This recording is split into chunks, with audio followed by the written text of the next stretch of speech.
Wikipedia, Penny Pritzker. Penny Sue Pritzker is an American billionaire businesswoman, entrepreneur and civic leader who is currently serving as the 38th United States Secretary of Commerce. Alexa. For the full Wikipedia article. Alexa, Penny stop. Sue Pritzker is an Stop. American billionaire Alexa, businesswoman, stop. entrepreneur and civic Alexa, stop. Thank you. Penny, please join us on stage.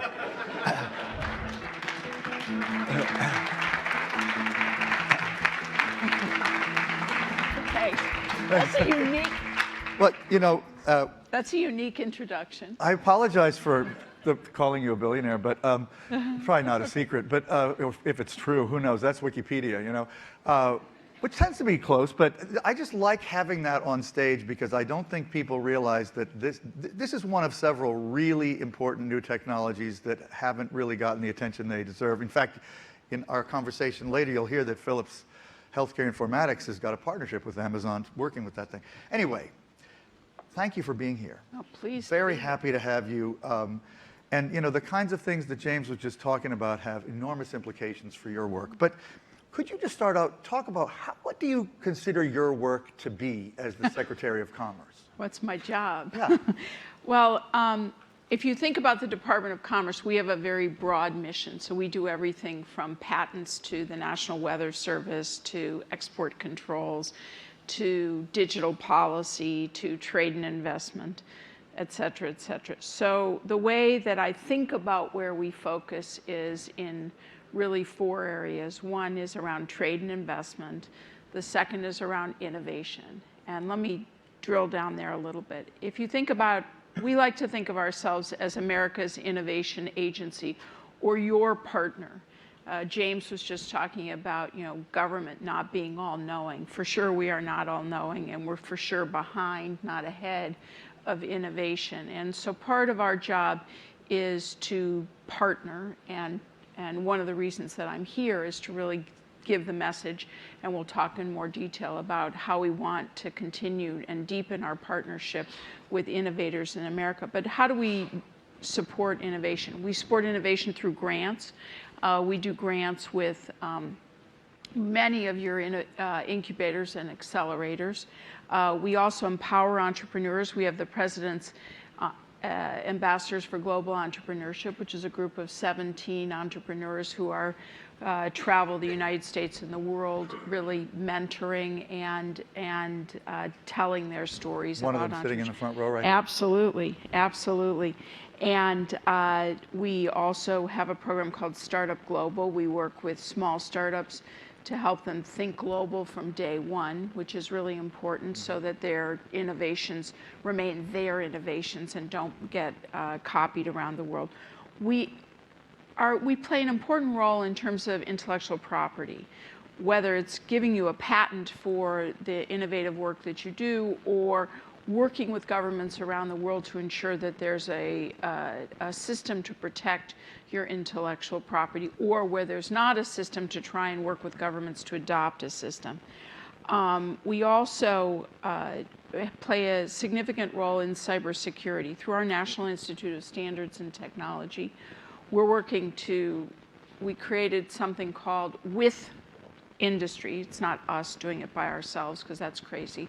What we do is work with industry to create a cybersecurity framework to be used by businesses.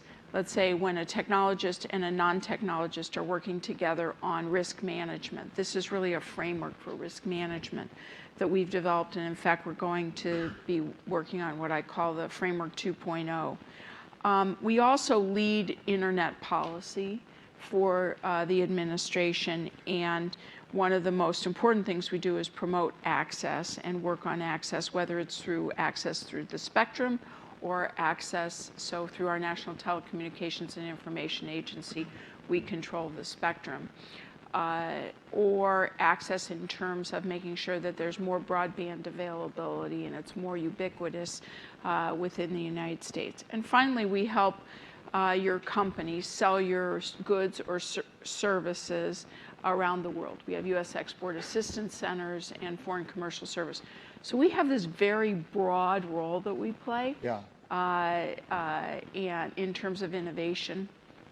And probably the most important lesson I have from my own private sector experience coming into this job is we have to partner with you.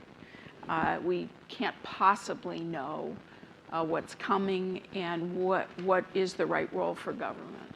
Well, having observed people in your position in the past, it seems to me you are really working harder to engage with the digital economy, which is what we're talking about here. And I know you've got a couple of new things that are really undescribed up to now that you had to tell us about. Could you do that? Yeah, let me talk about two things. First is our digital agenda, and second is our data agenda. In terms of our digital agenda, Alan Davidson from Google joined us to lead this effort across our entire department. And there's really four things that we're trying to accomplish. First is to promote a free and open internet globally. And this is a massive challenge. We take it for granted. Maybe not all of you do, but I think people in general take it for granted. But it's a huge challenge to keep our internet worldwide free and open. The second is to promote online trust. So issues around privacy and security, whether we're dealing with the EU safe harbor or we're dealing with privacy concerns post-Snowden, these are our purview. The third is, as I said, to ensure access to the internet. So we work on policies to try and expand access. About 20+% of the United States does not have, households do not have access to high-speed internet, which is a real problem. And then the fourth is to be a bridge for you to promote innovation. So whether those are smart intellectual property rules, smart patent policies, or encouraging the next generation of technologies and working between you and the rest of government to try and translate the importance of the voice of business, which is really what the president has asked us to do, is to be that voice of business as we're making policy throughout the administration. So that's a broad set of objectives. And one of the things we did is we formed the Digital Economy Board of Advisors to advise us. So we have representatives, senior representatives from companies. Well, we're about to form it. This is one that we're in the process of putting together. But you haven't really talked about this publicly before, have you? No, this is a brand new announcement to put together this advisory board to help us. And we're looking for senior leaders and CEOs of your companies to help advise us. What we know, we're the world's largest exporter of internet services. We know that within 10 years, products and services that will be reliant on cross-border data flows will be over $1 trillion marketplace. We know the Internet of Things is anticipated by 2020 to be, a $1.7 trillion global marketplace. So, but we need help from the working together with the private sector so that we in government don't do what James was worried about, which is become an impediment to innovation, but rather we're partners in innovation and we're looking out for the public good, but we're also enabling innovation. And one of the ways that we're doing that is we're also standing up policy labs within the Department of Commerce, let's say, to work with folks like yourself on new technologies, say autonomous vehicles or unmanned aerial systems or Internet of Things or the future of work, to say how do we bridge from where we are today to the vision all of you have for the future, but how do we get from here to there, recognizing there will be disruption, but in a way that is society can handle it. So that's our digital agenda. That's a fairly integrated set of things that you're kind of pushing out right together as a set of initiatives. Absolutely. And like any good leader of an organization, we have, someone who's running it, who has a team below him. Alan is running this and has his team that's working on bringing all the resources of our department together, but then also working with the interagency so that there's greater coordination. On the data initiative, and this is really exciting, we hired our first chief data officer, Ian Kalin, who I think I saw him at some point in the back of the room. He's here as well, as is Alan.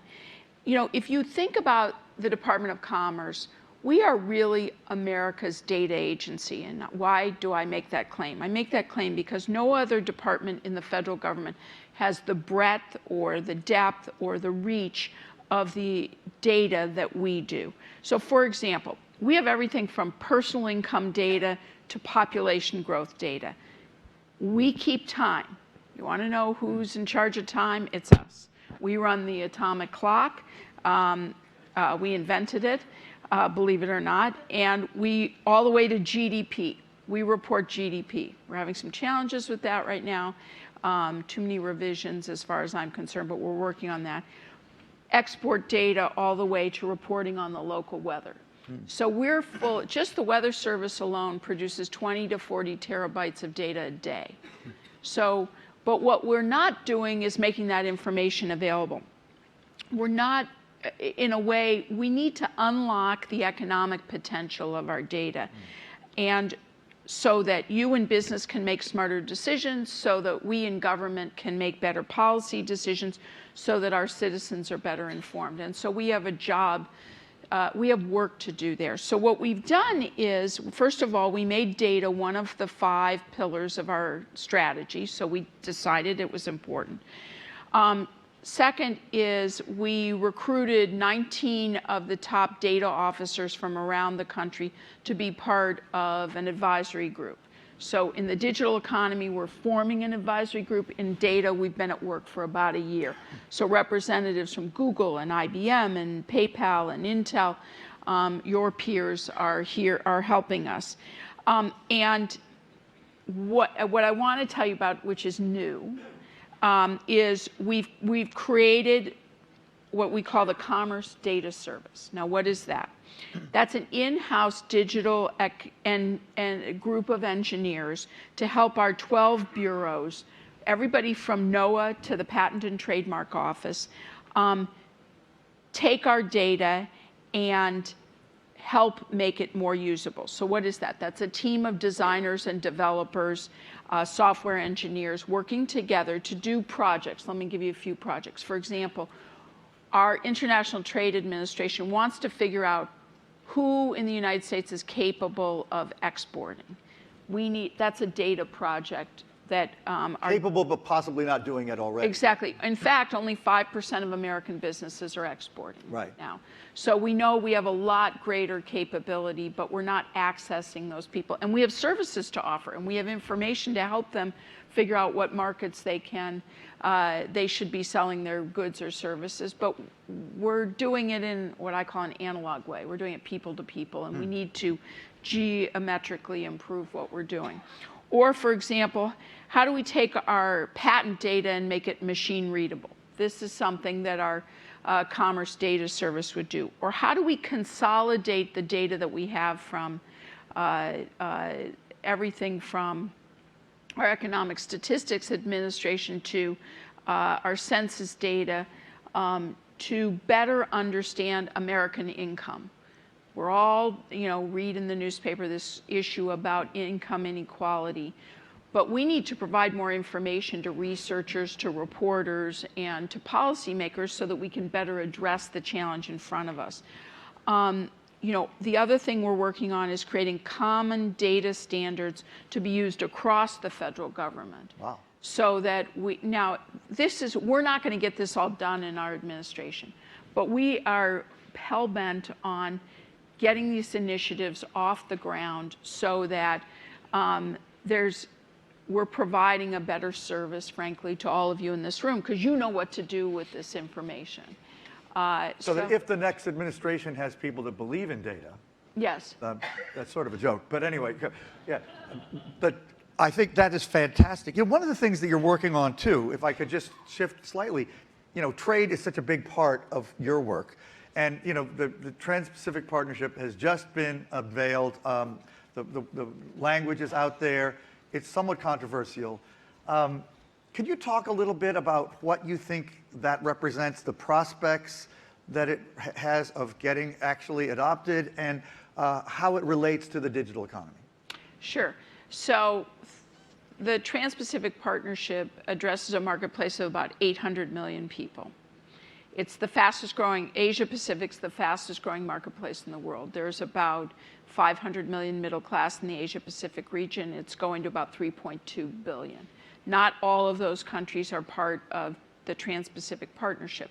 But the goal of the Trans-Pacific Partnership is to really set the rules for trade in the 21st century. So it's about 40% of global GDP is included in the countries that have participated. It's a deal between 12 countries, which is unprecedented. We don't have that kind of free trade agreement. It's never before been that kind of. No. So, and there's many pillars of it, but let me emphasize a few, and let me go into a few that are particularly relevant for this crowd. First of all, market access.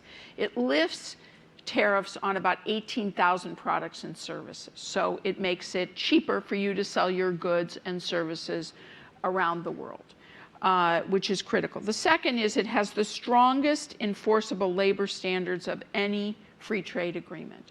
So the countries have agreed that they're going to live by the International Labor Organization standards, or what we call the May 10th labor standards. But it's not just they've agreed to do it. Countries like Vietnam and Malaysia and Brunei have put in place plans how they're going to get from where they are today to having a minimum wage, to acknowledging that unions, it's okay for unions to organize and things like that. This is, and that is all enforceable. And you can read about it because it's now all available on the web. Environmental standards. For the first time, we're addressing overfishing, wildlife trafficking, deforestation as enforceable provisions within trade agreements. Now let me talk a little bit about particularly what's relevant to telecom and e-commerce. So in the goal of the telecom chapter is to, and there are about 32 chapters, and you can read the summaries if you're not an expert in trade, legal trade talk. And I can tell you, as someone who's not an expert in legal trade talk, the summaries are really digestible and easy to understand. But the goal of the telecom is to ensure access to each other's systems. And for those of you who sell products or services in the telecommunications area, you know that often access is the way that you're denied ever being able to sell your goods or service. Another is access to spectrum, which is fair access is part of the trade agreement. There's transparent rulemaking processes in the telecommunication area, and there's insistence that the regulator is impartial. Often the state-owned enterprise that is the telecommunications provider and the regulator are often intertwined, and those under TPP become independent of one another. In all these countries. In all of these countries. In terms of e-commerce, the goal is free flow of information. So you can't have data localization requirements. It's prohibited to force sharing of source code. It's criminalized if you were to steal trade secrets, including trade secrets in the cybersecurity or cyber area. There's encourages the use of e-customs, and promotes the use of e-signatures, so that customs are often a huge impediment, particularly for small and medium-sized businesses, to be able to get goods and services into a country. That's where a lot of corruption occurs. It also prohibits customs duties on products like e-books or software, different types of digital products. So there's an enormous amount of benefit for our digital and telecommunications industries in the Trans-Pacific Partnership. And what's exciting is it's an open architecture structure. So in other words, it's not limited to the 12 countries. The goal right now is let's get this passed through the 12 countries, through our own legislature. But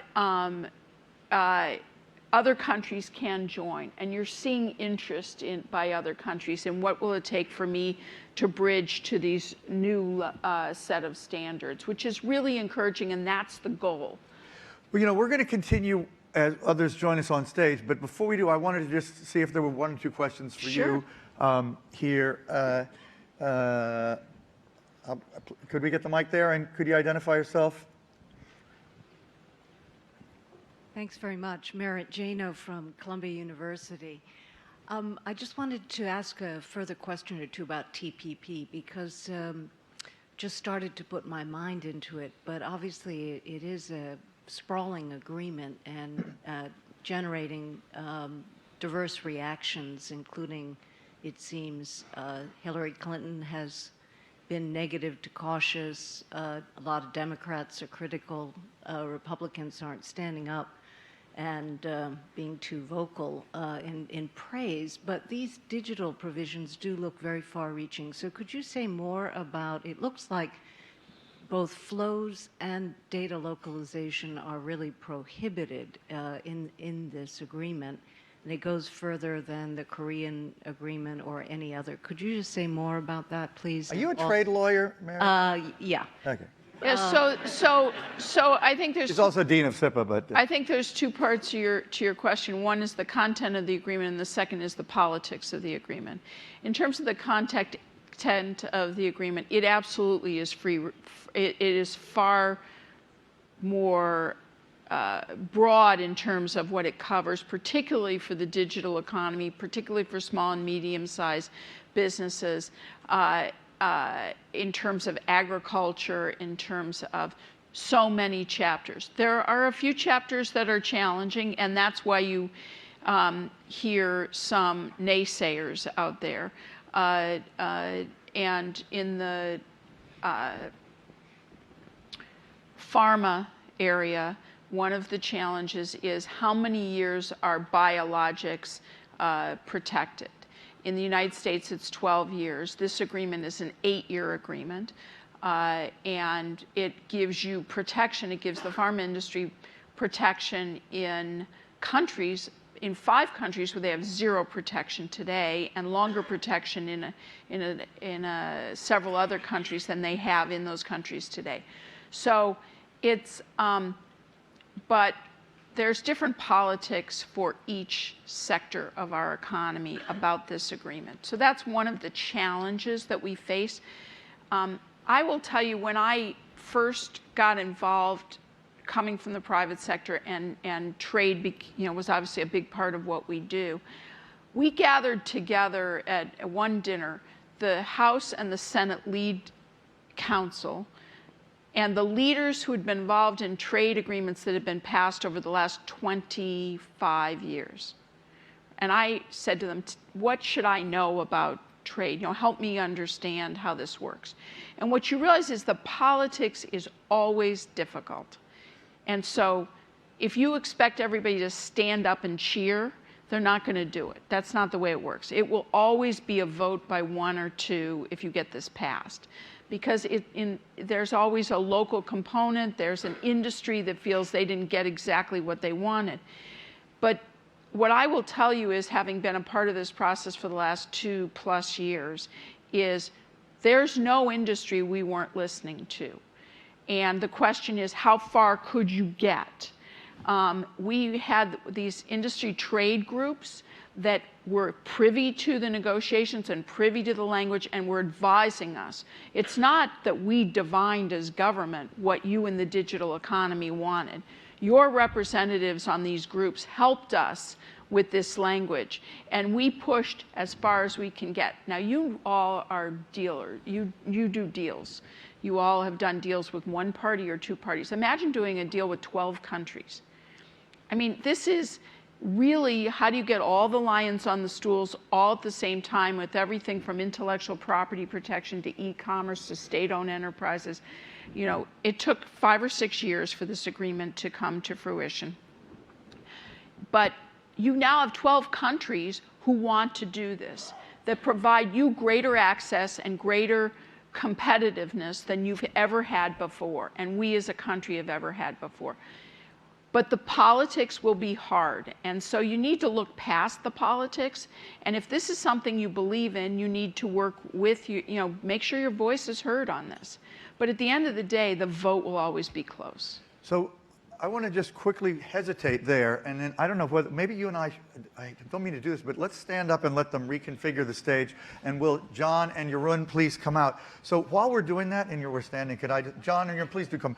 So you're not worried about Hillary Clinton's opposition? That does sound kind of scary to those of us who want to see something happen here. That, John, please. It's all the more, okay, we're going to hear.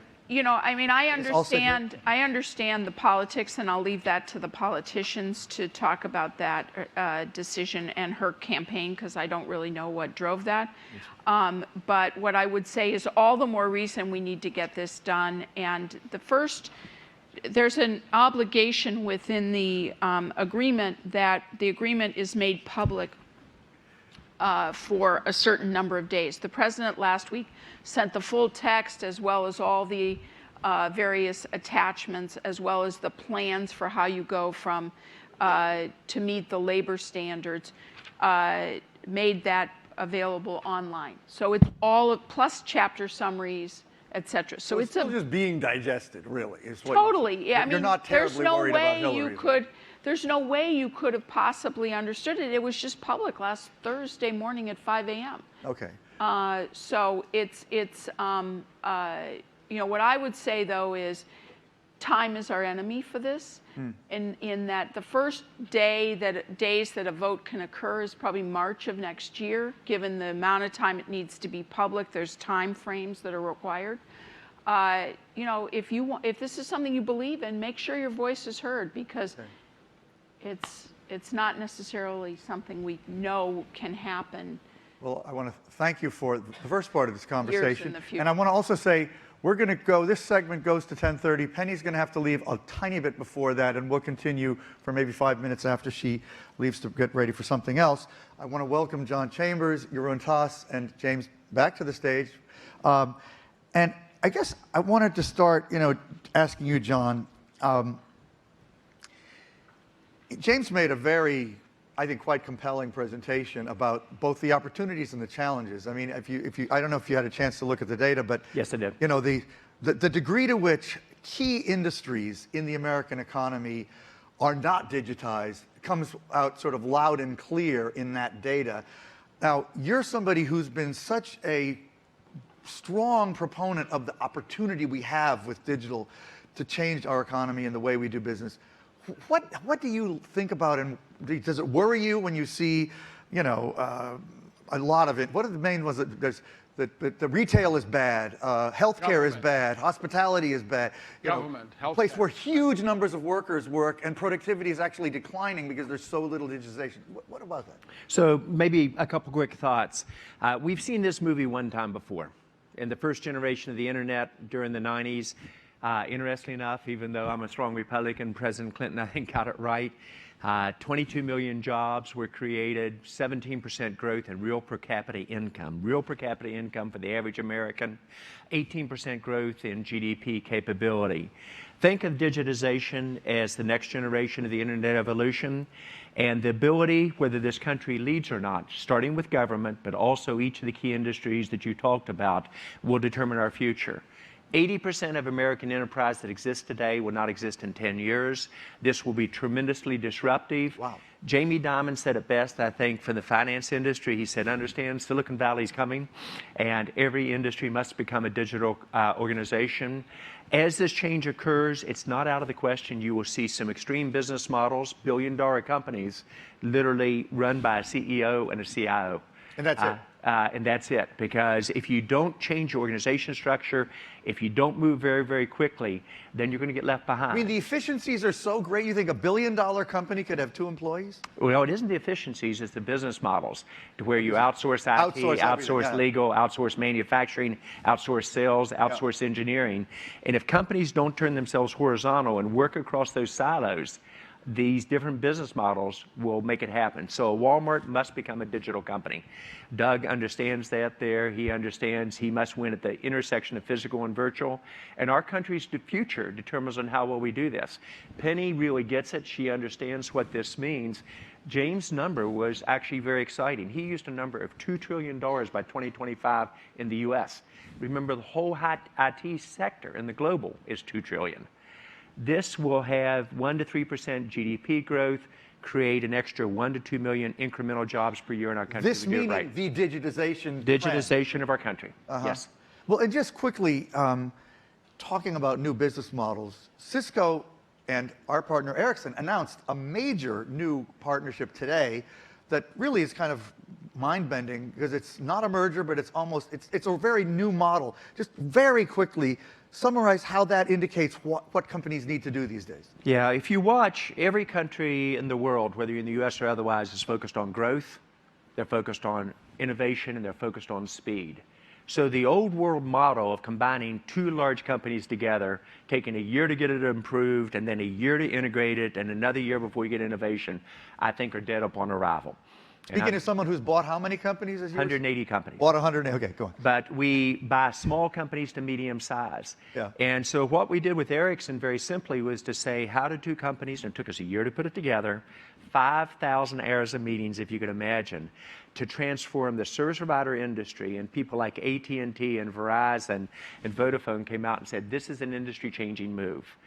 We did, and it, by the way, it goes from service provider to enterprise to the Internet of Things. We did the same thing with Apple 4 months ago, literally transformed how mobility is going to occur in the enterprise accounts, and how do you align in terms of collaboration and fast-track Apple applications. And then we did it with Inspur in China. I taught my first class at Stanford this last week on not just mergers and acquisitions, but on next generation partnerships. So the point that I think all of us are making on the stage is the speed of change and growth and innovation. And those who get left behind will be completely disrupted. But new things have to be reconceived. Things have to be reconceived because of the nature of the environment. New business models, new technologies, new organization structures. And okay, Jeroen, quickly, not quickly. You're Philips Healthcare Informatics. You run a digital healthcare business, in effect, the global. And you're in an industry that, as James' data shows, and at least in our country, is unreconstructed, so to speak, right?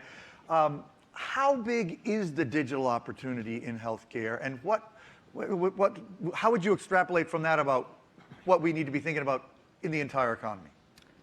Well, today, if you look at healthcare, including life sciences, already 80% of GDP. So we're talking about $3.2 trillion.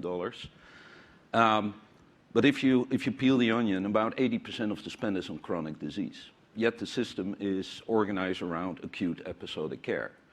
Now we've seen that if we basically give people the basic tools to measure themselves, to see the trends, to spot early deterioration and intervene, we can dramatically impact the health of people, but we can also impact the efficiency of the system. So we've done a pilot with Banner Health in Arizona, and we looked at the sickest patients. So people that have 4 or 5 chronic diseases, they have slight dementia, and these are the people that call 911 all the time. They're the ones that are in the emergency room, that get hospitalized all the time. Now we found out that if we give them the tools to monitor themselves, if we give them 24/7 access to care, and that means, we give them a little pendant that can, if they fall, we'll notice. We can actually predict they're going to fall, but they can also always press that button. Now, we're integrating Alexa in that. So we want that little device to tell them, oh, well, you have to take your red pills now. That would come out of this thing, yeah. Yeah. Well, we can actually have it in the pendant itself, because it's actually a dedicated phone. We can see how people walk around the house. So we can see, hey, they're not coming out of bed, or they're going to the restroom 20 times in a night.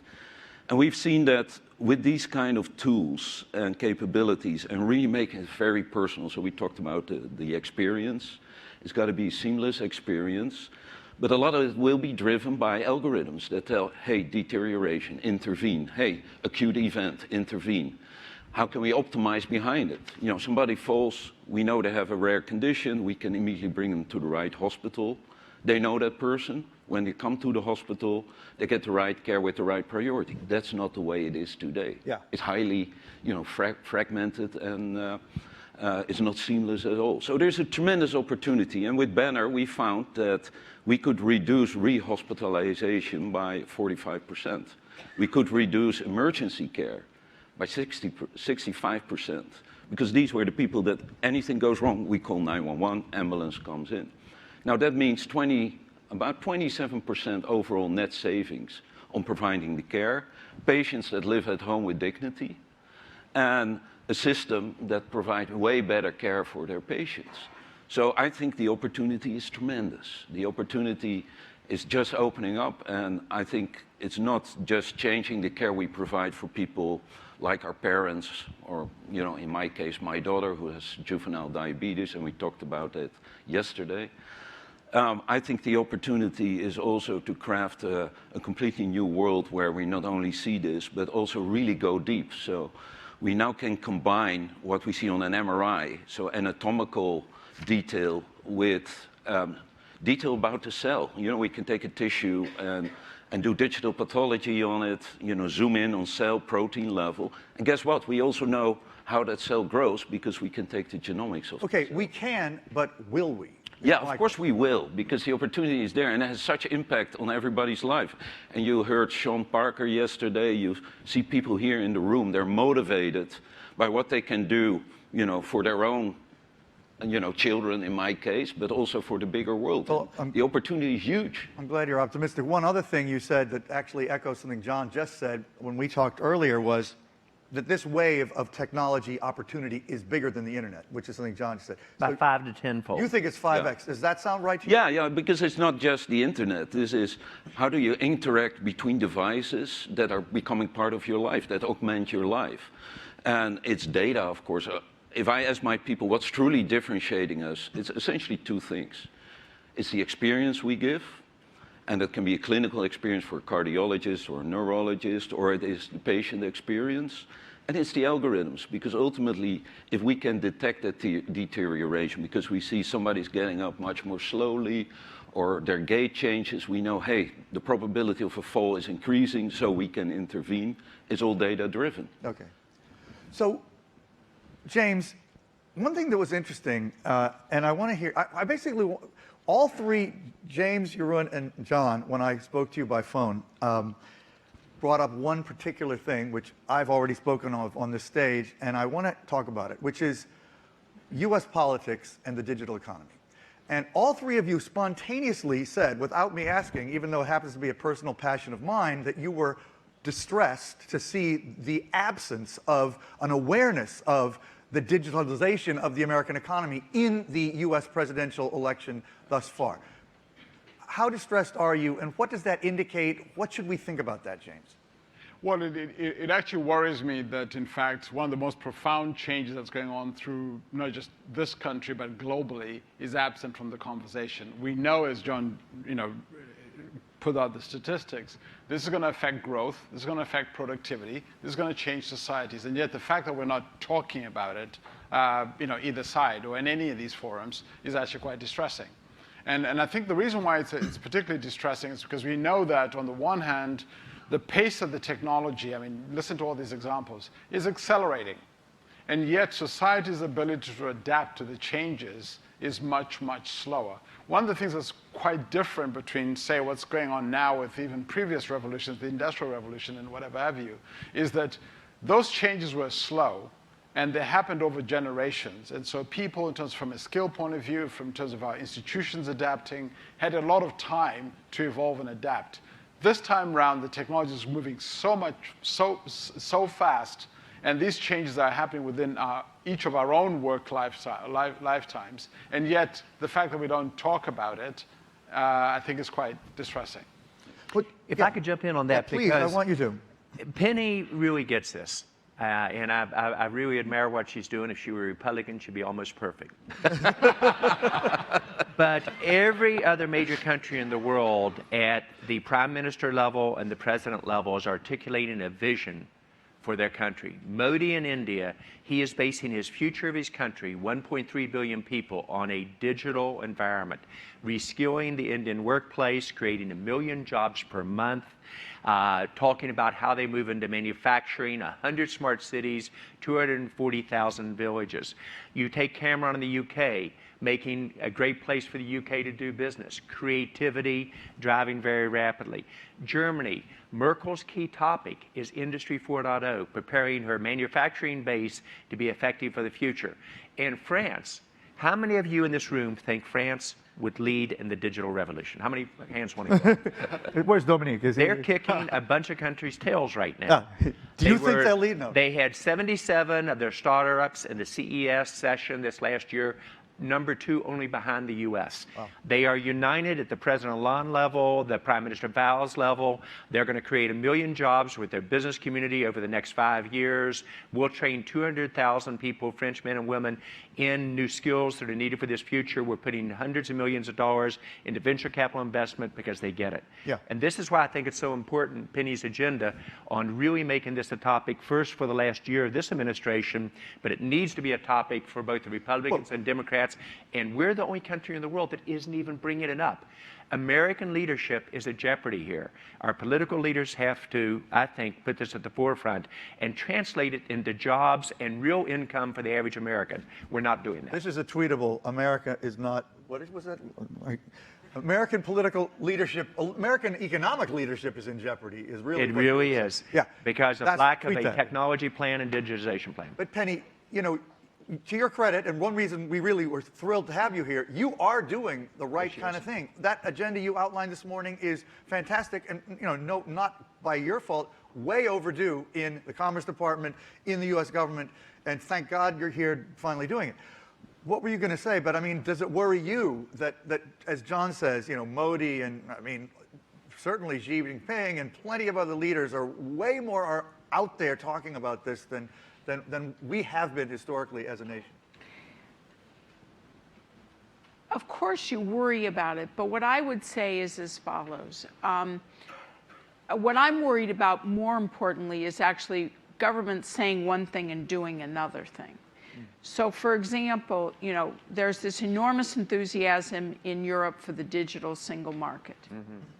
But they, just had an European Court of Justice case, which basically struck down the portions of the existing EU safe harbor.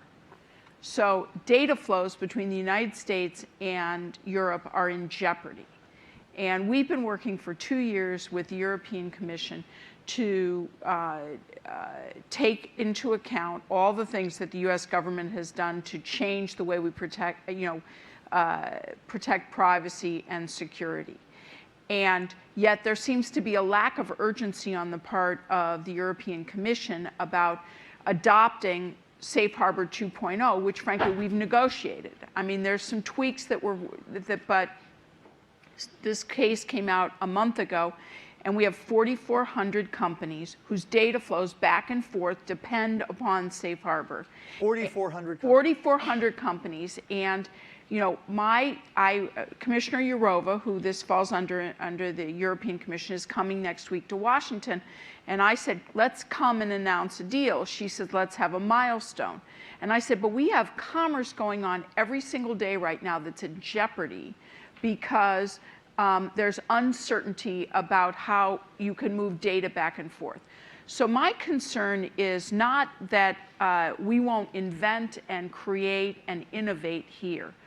I just am worried more that governments have visions, but they don't have the reality on the ground. And Safe Harbor is a perfect example. Well, there could be a little dichotomy between the EU and the individual countries, too, in the case of... But at the end of the day, what their recognition is with 28 different countries in the European Commission, they have 28 different sets of data protection regulatory environments. It's one of the reasons many of their innovators have moved from Europe to the United States is because there's this lack of a uniform market there.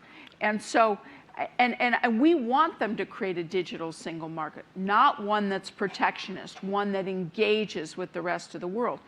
So part of our job around the world is, when I say we're focused on a free and open internet and free data flows, this is the kind of thing that we're working on.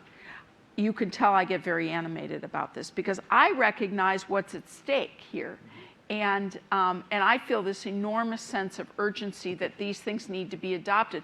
That is not necessarily the way the average bureaucrat in the average country feels. Okay. Yeah, I want to react Please, to yeah. that. I'm Being a European. I'm from from the You Netherlands. can tell.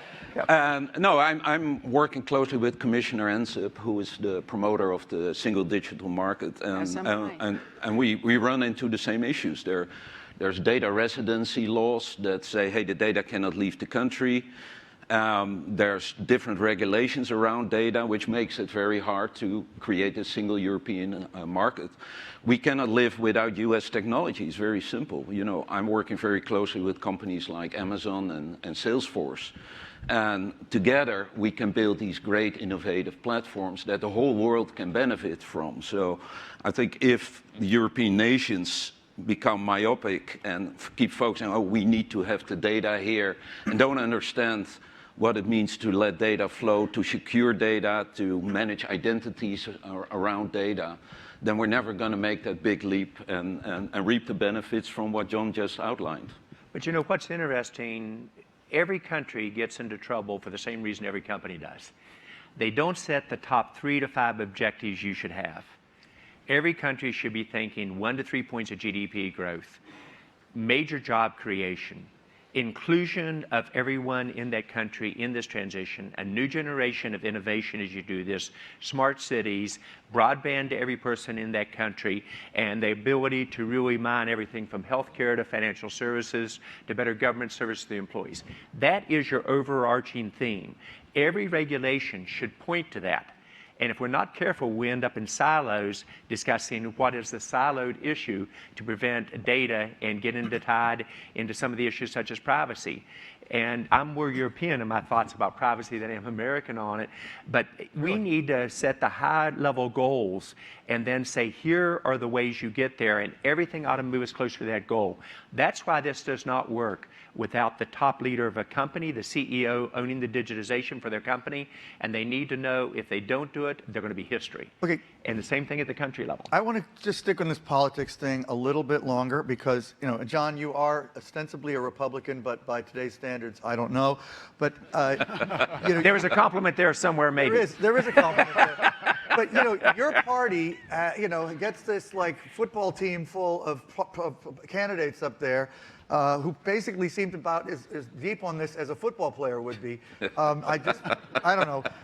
But how distressing is that to you as a Republican? That, I mean, basically, maybe Kasich and maybe Ted Cruz in his weird way, but basically, you know, you just don't hear that these people even seem to notice that what their teenagers could tell them about the digital economy we're in. Well, a couple thoughts. Neither side, in fairness, have even articulated a technology strategy nor a vision for the digital future. Rubio out of, he said, I want to focus on technology. He said, I'm going to. But this is where we have to change. Whether it's leaders of a country or leaders of a company, you have to articulate the vision. You got to take ownership. Anybody that doesn't think digitization is the heart of this country's future and innovation just doesn't understand where this market's going. Right. And so our leaders have to become educated on it. They have to create the environment. This administration, Penny, I think, has a chance to lay a framework, regardless of which party wins, how you go forward. But we've got to have that as a national debate. And we've got to really talk about the issues that are going to determine the future of our country. And are you going to readdress the social issues where the average American will be better off for the future or not? Okay, let's go to that because, you know, the job stuff that you've just announced, the article that you published on Friday, is quite a kind of breakthrough article, and I noticed the New York Times wrote about it, which distressed me because I was hoping we'd break that here. But, you know, the fact is that you've actually come up with a number of how many jobs are going to be lost because of digitization and automation and AI in the U.S. economy. Is it the next 10 years? 5%? Next 10 years. You estimate 5% of jobs will go away.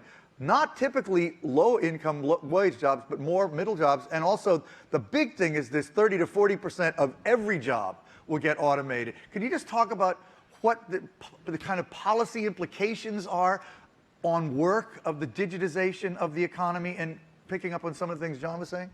Well, first of all, what we found is, as I said, we tried to do a very deep study on this, working both economists as well as technologists on this. And I think the 5% number is important because, first of all, it's much lower than some of the more alarmist numbers that have been thrown out in terms of the range of jobs that could be automated. So that's an important thing to sort of calm down about. But still, 5% is a big number. But it's not 47% that's been thrown around in other areas. But I think this point about the redefinition of jobs is probably the more important point, because what we found in our work is that a lot of jobs will be redefined as opposed to whole-scale automated.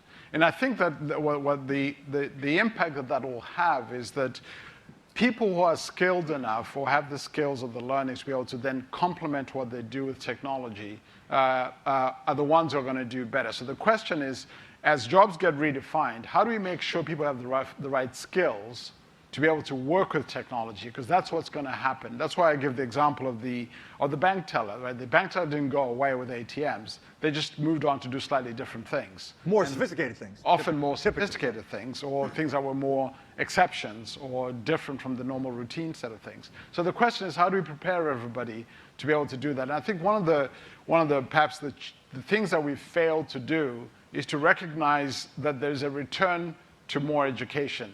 Michael Spence. You mean an economic return? Economic return. I mean, Michael Spence, who's, he got his Nobel Prize for working on information signals in the labor markets.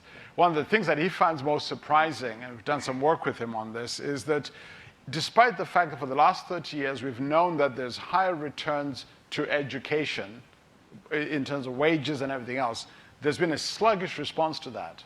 We haven't seen people racing to get more education.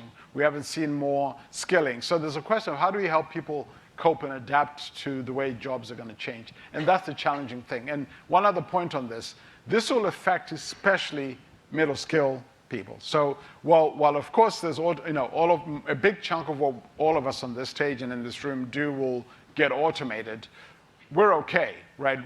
We can learn, we can adapt, so at some level, I don't worry about that as much. I worry a lot about the middle skill category. Yeah, Penny, and then people in the audience, we want to hear from you. Please. And the question I have for everyone here is, and what's the role of the corporation in that change versus what's the role of government in that change? If you look at training dollars, yes. The United States government spends about $19 billion a year on training. The private sector spends about $450 billion a year on training. So while we think of government as a big leader in this area, we're a small part of the marketplace. What we're trying to do is focus on making sure that training is geared towards what businesses need, so that someone who is either spending time or money or both to get more training is getting valuable training. And that's the other thing we have to do. And we have to figure out how to do it in a way that is sustainable for people, right?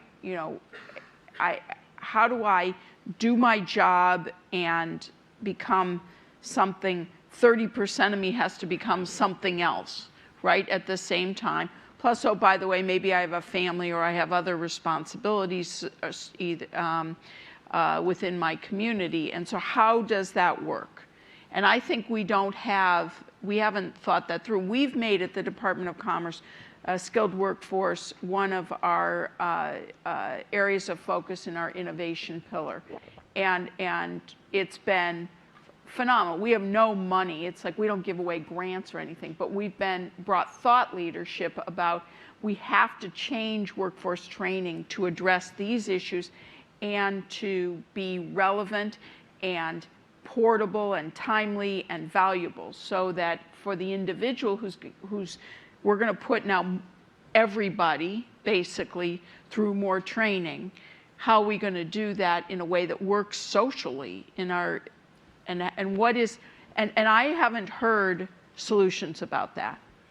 Well, actually, Secretary, you mentioned one issue that's also quite important, this idea of portability, and it affects many, many things. So we know that, for example, there are a whole bunch of things that go with work that are no longer portable, that are not as portable as they should be, whether it's benefits or healthcare, but also even things like, one of the things that technology has enabled is this idea of reputations is another complement to skills. It'd be good if those are portable too. So there's something about how do we create things that enable more portability. We also know Well, that LinkedIn's done some work on that. LinkedIn's done some work on that, and there's some growing innovations in that direction. But we also know there are other things like, our setup, as we start to have these jobs that are, call it the on-demand economy, which, has both benefits and some challenges. But if you think about how we set up to handle that, you can almost put it in as some have put it, the difference between a 1099 world and a W-2 world. So in the W-2 world, the world is set up to deal with people with W-2s. You can get bank loans, you can get a whole bunch of things, you can get childcare benefits. That's not so as much in the 1099. So there's something about how do we ease this transition to these new modes of working, while at the same time helping to build new skills and reskill the population. It's a critical issue, especially for the middle income jobs, because those have been the real engine for economic growth and prosperity in this country. But not being discussed much at the national level. No. Well, it's worse than that. We're addressing this as though we have a decade or two to fix it. We do not. Right. This game is over in 5 years. You've got to think differently on it. In socialistic parties in Europe, i.e. France and Germany, they have already understood their workforces have to change, and they're already focusing on how do we re-educate and do skills for the future. In the U.S., if we don't get this to the forefront, and it can't be something that's going to happen over a decade, it's got to be done in 5 years, maybe even in 3 to 4. We have to make that a national topic, and we can't do it in the way that made us successful in the past. Why do companies or countries fail? They miss market transitions. Why do companies or countries fail? They stay doing the right thing for too long. Why do companies fail or succeed? They don't have the courage to reinvent themselves, change their organization structure, and deal with the world the way it is. All of these are coming together at a tremendous speed, and we've got to make this a national topic. And David, it's one of the many reasons I'm here is how do we do this together? And when you can share the stage with one of the top government leaders in our country that gets it right, with McKinsey who really understands the statistics behind it, with one of the areas that for the first time ever may increase productivity. Healthcare has never increased productivity in my lifetime. This could dramatically change it and cut the costs.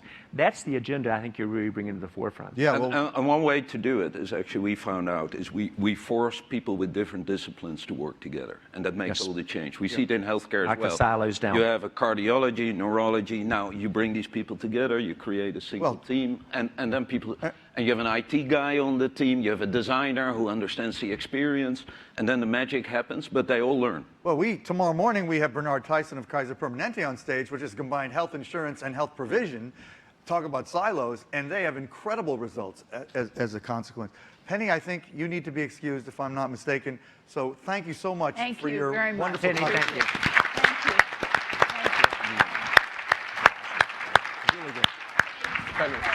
And I want to hear from audience anything you have to say or comments, questions. Stunned into silence. Okay, please get the mic over here. Is there a mic handler coming to get you? There we go. Okay. Thanks. Okay, so I'll give you, Jody Westby, I'll give you some thoughts on leadership for the U.S. I think we've had a vacuum and a complete void on U.S. leadership in the internet and cyberspace age for the last at least decade. The reason the European Court of Justice invalidated the Data Protection Directive the Safe Harbor for compliance with the Data Protection Directive was because of our NSA surveillance. That NSA surveillance has also resulted in EU clouds.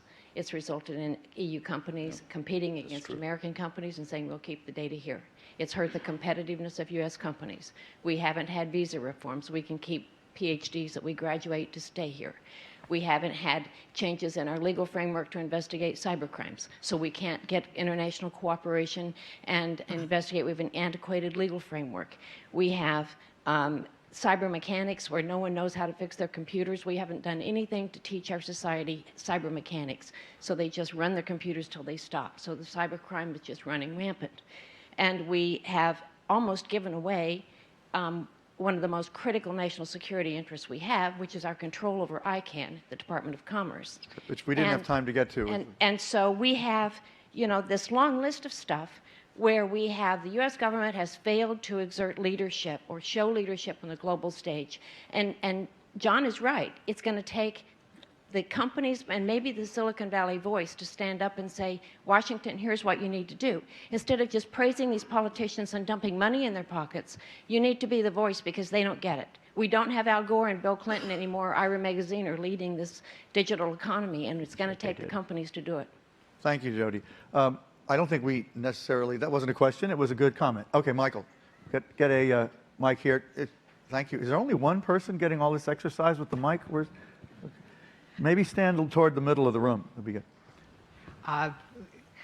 John, James, you guys talk about the value of the digitization and the Internet of everything, as you guys call it, and you put big numbers on it. In some cases, you've been talking about this for a couple of years. All this stuff is supposed to make us more productive and all of that, but the productivity numbers that have come out over the last 3 years have been abysmal. You're really into that topic. You asked the same question yesterday, but keep going. But by the way, unfortunately, he's right. Yeah. Well, so you don't get finish. standard of living increase without productivity drives. Right. And why is it? Why isn't productivity going up? Because if you think about this, and I tend to think of it on axis, the easy part is actually the technology, and I think we all realize it isn't easy. It's going to be hard to do. The real issue is to get productivity, you have to change organization structure. Using my words, you have to break those silos down. At Cisco, we literally broke our silos down within engineering, went horizontal on it, changed our sales organization, et cetera. So you have to change your organization structure, whether you're in healthcare, finance, or government. You've got to change your culture in terms of what you reward and recognize, and you've got to design everything for what's the process change you're going to do behind it. The only reason I believe healthcare is finally going to get productivity, the technology's been there for so long, but it's been siloed, and there was no financial reward to make a change.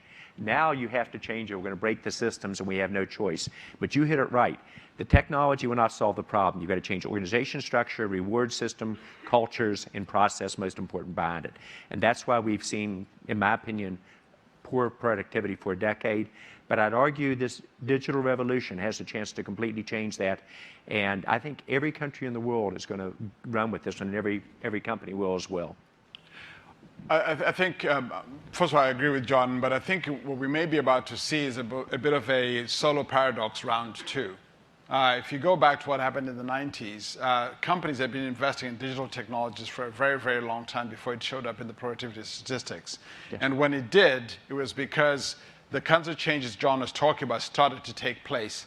And more importantly, they started to take place in the largest sectors in the economy. They started to take place in retail, in wholesale trade, in financial services. Now, in this particular round, if you like, much of all the technologies we get excited about from the last 4 or 5 years, as technologists, they're wonderful. We can think about all the iconic corner cases and case examples and use cases. The problem is we have not yet made the big changes that John's talking about in the largest sectors in the economy. And until we do, it won't show up in the productivity statistics, and that will take time. Well, there's other stuff that doesn't show up in the statistics, which is stuff you get for free now. You know, you use Google Maps, it's for free. It used to, you used to buy a Garmin or a TomTom. So that doesn't show up. There's a lot of things that we have access to, a lot of services that we get access to that are essentially free, that enrich our lives, but that don't necessarily show up in the statistics. So I think we got to look at it from that perspective. You said, James, you know, how much did a piece of software cost in the mid-'90s, and how much does it cost in the iTunes store now? Yeah, exactly. I mean, so I think one of the things... $400 to $2. Yeah, it's what economists call consumer surplus, right? So all the free stuff or the cheap stuff. So a lot of these technologies that we love, cloud computing and all the rest of it, they're wonderful as consumers, but they do have an effect on the measured statistics and the output that we see. Because remember, keep in mind that productivity is a mathematical calculation. Right? It has a numerator and a denominator. You can either improve the numerator or improve the denominator. It's better, as happened in the 90s, when you improve the numerator. That's when you expand the value-added output. You build more new products that are more exciting, that people get excited about, and hopefully pay for, because that's how we measure it. Things that are unpaid for, unfortunately, our statistics don't measure that. So I think there's something about, we're changing both. There's the time frames and the changes that John's talking about, but there's also the fact that we're changing the nature of the things that we measure and get value from. But as you said, wages were growing when innovation was growing in that last round, and now wages are stagnant. Even the innovation maybe can't be absorbed by the Well, the wage question is more complicated, right? So you've got the fact that, you know, productivity, when productivity goes up, especially if it's driven by the numerator, it does the kinds of things that we all love, which is wages go up, there's returns to productivity, that's what builds prosperity and improves societies. I think the one phenomenon that we're starting to see that is changing, particularly in the last 20 years in particular, is what economists, and you know, a technical term, I apologize for this, is this idea of skill-based technical change, which is starting to change how the benefits from technological innovation flow to different worker categories and skill categories. That is actually changing, and it's what comes back and raises this question about what's going to happen to the middle-skilled jobs, because then the benefits of productivity don't quite flow in quite the same way that they used to do to that particular part of the labor force. I noticed we got more time on the clock unexpectedly, so thank you, Smoke. You must be running this. I noticed you punched a button and I don't 5 run minutes anything, went right up there. apparently. Over here, get the mic. Okay, somebody back there has a mic? Okay, real quick, and then we'll go here. So, Mark Bonchek, my question is about reskilling at the higher level of the organization. So it's not about, you know, the retail clerk, but you're talking about breaking down silos, leaders and managers having to completely rethink how they do their job. Whatever they learned in business school, if they went a number of years ago, that's not how it works anymore. How do we reskill leaders? Yeah, so in our company it's interesting because we're primarily a product company. So we sell patient monitors, imaging systems, you know, shavers. And I think it took a couple of years for the whole leadership to embrace that we're moving to a different model where you combine the physical product with software capabilities. You actually optimize the hardware for the software, and you start wrapping it as services. So, you know, we can bring a weight scale in the market, put it at Walmart and sell it for $30. Or we can say, hey, we should be thinking about a weight management service because, you know, we've been working with Weight Watchers for years. We have collected data on people, and maybe a service is much more effective, but we charge them people, you know, $5 a month. So you're completely changing the way people look at business models because it's quite different if you sell a service where the hardware is part of the service, then you sell a product. So that takes time for people to wrap their minds around it. It takes time to prove that it's a viable business model. And it creates a completely different way of doing business because now we're thinking like John said, we're thinking ecosystem. You know, we're no longer having a traditional partner-supplier relationship. We're no longer going to buy a lot of companies. No, we're going to look at how can we work with Walmart, how can we work with, you know, Amazon or Salesforce or Cisco and collectively start creating these services that truly add value. And, you know, that's not trivial. And in our case, it's taking years and we're still in the middle of it. But your question you're asking, I think, is a very valid one. First, the business schools have to change their curriculum. They're training MBA students like they train me, and that's been a long time since I got my MBA.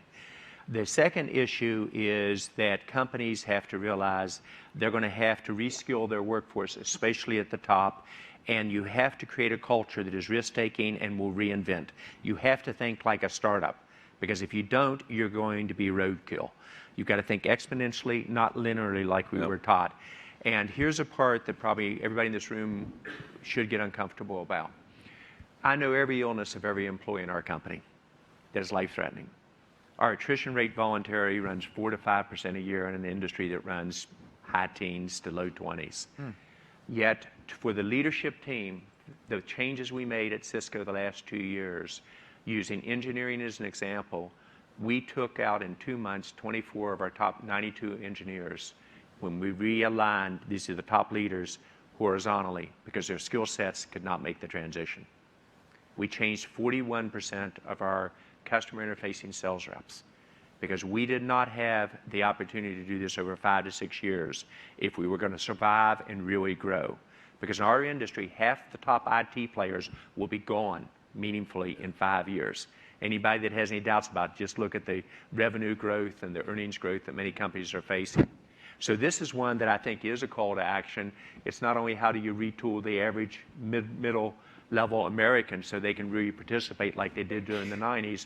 You have to retool your top executive teams. And if you don't, you're going to have tremendous breakage, or perhaps they just become irrelevant as a company. And it means just you lose all the jobs. To quote James, and we don't have time for you even to say anything, but you said even CEOs will see 30 to 40% of their job functions automated. So they're going to, everybody, including the top, has to rethink the way they work. Exactly. Absolutely. But Dominique, I hope you have a comment, not a question, because we don't really have time for, but go ahead.